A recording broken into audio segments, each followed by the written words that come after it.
vaya. Tú que dices bismillah o que eres musulmán, ¿qué musulmán?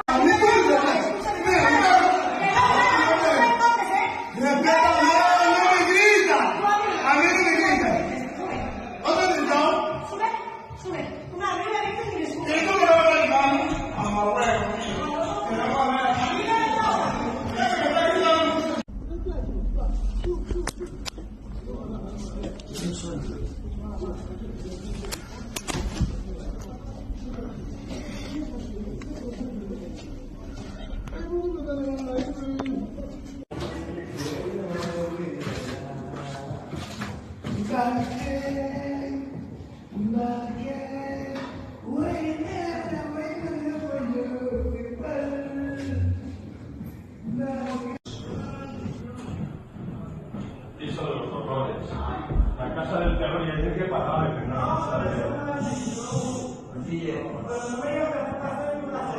¿Quién? No, pero los de arriba. ¡Hola! ¡Que te sacan a culo, voy a decir más que tu madre, hijo de la gran puta!